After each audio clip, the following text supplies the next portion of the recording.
บายดีสบายดีหลายๆเติมน้ำเมเนาะไปแต่เช้าทั้งหมดนี่นะน้ำซางน้ำลิ้นเนาะกินเมียงทำส้มเลยแต่ฟังมีเนาะจำเสกขิงว่าจังนะ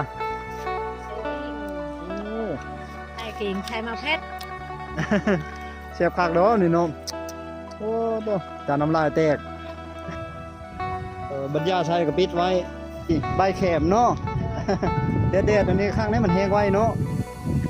เป็นแล้วน้อยๆนี่กันเนาะมันเฮ็ดแขมเนาะงามเนาะผักหอมนี่สบายซัดมันบ่เทิงเนาะเป็นหมูเป็นไก่มันก็ขึ้นไปยากได้หั่นน่ะกำลังมีการปลูกมันต้นเรือมันสับปะหลังเรียบร้อยเลยเนาะตอนนี้ปลูกเรียบร้อยไถยกคู่ยกล่องเรียบร้อยได้นี่รักใช้สังกะสีมันแห้งไว้เด้เนาะแม่เนาะโอ้โหภาพบรรยากาศท้องฟ้าสดใสขนาดเลยสุดยอดเป็นเฮ็ดข้างเป็นระเบียบเนาะมาแถวนี้อันนั้นเฮ็ดยังอันนั้นชิงไฟอีกชิงแดดวะคือจะเป็นชิงแดดเนาะ เบิ่งขับไปเบิ่งบัดชวนเฮ็ดยังแม่น่ะจาเมียงบ่โอ้กินเมียงทำส้มเลยแต่ฟังมีเนาะจำใส่ขิงว่าจังนะใส่กิ่งใช้มะเพชรเสียบคักเนาะนี่เนาะโอ้ตัวจานน้ำลายแตกตามฟังมีใส่ขิงแซ่บ หนาวหลายเนาะจะกินตากแดดเลย พอขี่รถจักรมากับป้าร่มเมื่อกี้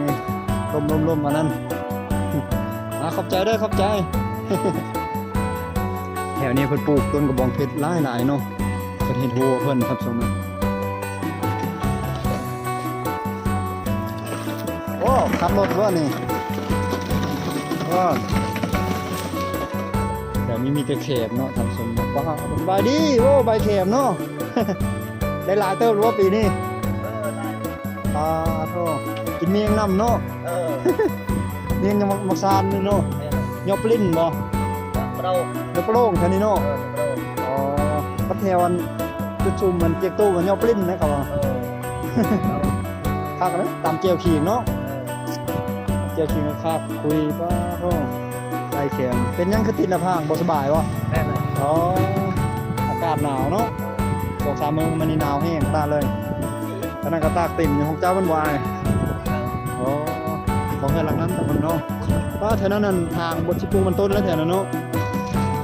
ขอบใจเอ้ย จะรอเล่นนี่เกี่ยวส้มบรรยากาศอดีการมันต้นเนาะเพิ่นเกี่ยมเสียบไปปลูกทำส้มปอดไฟเพิ่นจูดสวนเพิ่นเนาะเกี่ยมชิปูมันต้นทำส้มอากาศหนาวเย็นหลายเนาะถึงสิมีแสงแดดก็ยากเนาะแต่ว่าหนาวมื้อนี้ยอมรับสบายดีวันชวนจริงแดดคักเนาะหนาวเนาะโอ้มีตาเข้าอีกนี่พ่อเขาเป็นยังคือตาเนี่ยโอ้เขาบ่แห้งเนาะเขาบ่แห้งขนาดเป็นกระดงเนี่ยกินข้าวตากแดดแล้วเนาะ ยังอุ่นเนาะ ทิ้งมาเนาะหนาวๆไปนี่เนาะ ป้าดุกเลยมากระทันนี่เนาะคนป้าแถวน้ำเป็นน้ำซางน้ำลิ้นเนาะมันต่อมาแต่พูดแต่ถามเลยทำสมบูรณ์โอ้หลายจุดขนาดบ้านหมู่บ้าน70-80บางคาบนะไก่เนาะเป็นน้ำลิ้นนะทำสมบูรณ์โอ้สบายเนาะเฮ็ดแบบก๊อกเลยเนาะบรรยาใช้กระปิดไว้คุณและโตมาได้ทั้งคุณแล้วถึงคุณแล้วทำในหมู่บ้านแถวนั้นเลยเมื่อกี้นี่วันเฮาย่างลงมาเมื่อกี้นี่แถวนั้นเราทำตรงไหนแถวนั้นมันจะเป็นโนนสูงเนาะแถวลงนี่ตรงหน้าน้ำตัวนี้กับก้อนเป็นสิปูเหมือนต้นเนาะน้อยเป็นไถ่โอ้เป็นเอาลูกซอดไทยคะแนนตรงนั้นวางเติบเนาะเดี๋ยวเราไปเลยเนาะทางนั้นก็มีการใบแขมใบอย่างอยู่เนาะตอนนี้ก็เวลาประมาณ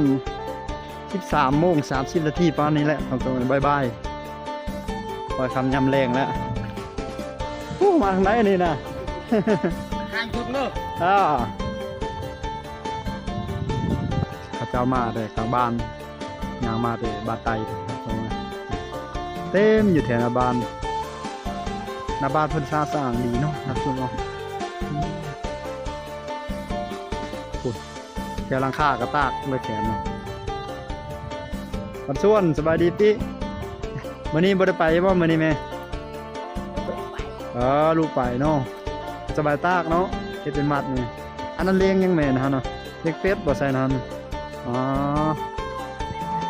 ทำสมโคนหมู่บ้านนี่ยาวๆไปเลยเนาะบรรยากาศภายในหมู่บ้านก็คึกคืนขนาดเลยอากาศหนาวเย็นมื้อนี้เขาเจ้าก็อยู่เต็มอยู่ในหมู่บ้านเนาะบางกลุ่มก็ออกไปหาอยู่หากินตามธรรมชาติบางกลุ่มก็ได้เก็บเข็มเก็บหยังเข้ามาแล้วก็ใบเข็มอย่างทีมไฟเนาะอยู่ในกลางบ้านขนาดตอนนี้เป็นตอนบ่ายเนาะมีเสียงแดดแต่ก็ยังหนาวเลยลมก็แห้งๆเดี๋ยวนี้ครับทุกคนสบายดีหนาวหลายบ่ หนาวหลายเนาะหนาวขนาดเนาะมื้อนี้เนาะนี่แหละนี่คือภาพบรรยากาศภายในหมู่บ้านห้วยต้อยเมืองเซโปนแขวงสวรรณเขตเนาะครับสมเนาะเป็นหมู่บ้านของพี่น้องชนเผ่าประดูอยู่ในหมู่ตะหลีนั่นแหละโอ้หมอน้ำมะนาวเฮ้ยคือไปใส่ชิปเสื้อแน่แต่นี่ชิปเป็นโน่นผู้เนาะครับสมเนาะกระชิแนมเห็นวิวฟาร์มนั้นโคกทำเข้าครับสมเนาะบักใหญ่เป็นโคกไม้บอลท่านกับเป็นบอลเพิ่นนั่งยินเนาะตอนนั้นก็มาคอเล่นกำลังบานดอกเลยแสงแดดเจิดจ้าเนาะแต่ก็ยังหนาวด้านนั้นก็สิเป็นวิวหลังบ้านเนาะวิวหลังหมู่บ้านครับผมส่วนบัดส่วนหนาวเนาะพีกแดดเนาะ ป้านี่โคกตามเข้าใช่ไหมสิเป็นเศร้าตามได้เดี๋ยวนี้ตัวเองโคกไม้บนก็คือไม้แดงไม้หยังเนาะ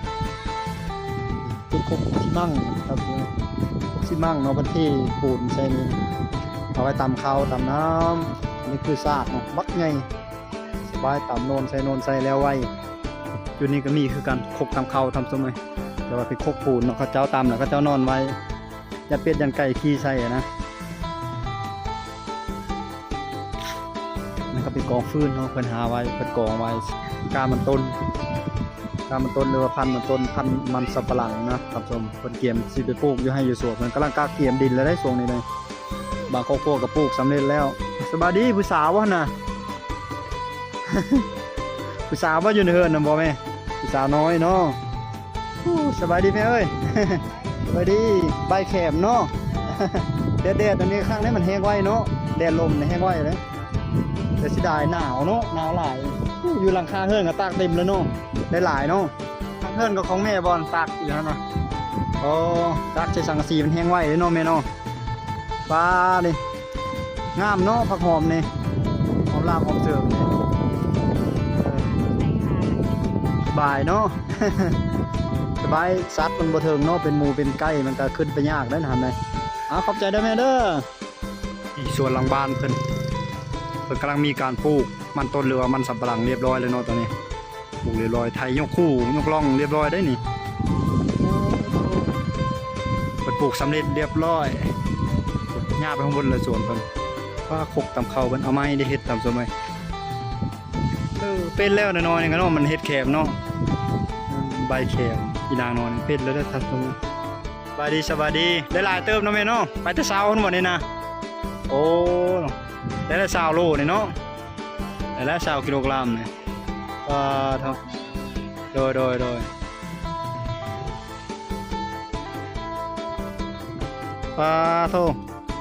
ได้แคมหลายเนาะสบายดี ไปไกลวะนี่ไปเอาอยู่ไกลวะนี่ใกล้ๆนี่โลดเนาะโทเอาคือสินักเติบแล้วเดินทางต่อ ทำส่วนข้าเจ้ากำลังมาได้เก็บแขนดูเดือดขนาดส่วนเป็นขบวนรถเพื่อนเนาะไปตามมวนนะเพิ่นทำส้มสำหรับหมู่บ้านนี่ก็ถือว่ายังยาวไปเนาะเลาะไปบักไก่ยังบ่สุดจากเธอเนาะทำส้มเนาะนั่นก็คือภาพบรรยากาศรวมๆเนาะภายในหมู่บ้านเดี๋ยวสำหรับคลิปนี้ก็สิจบคลิปไว้เพียงเท่านี้เนาะทำส้มเนาะ ฝากทุกคนกดไลค์กดติดตามเด้อและอย่าลืมแสดงความคิดเห็นเนาะพบกันใหม่คลิปต่อไปสวัสดี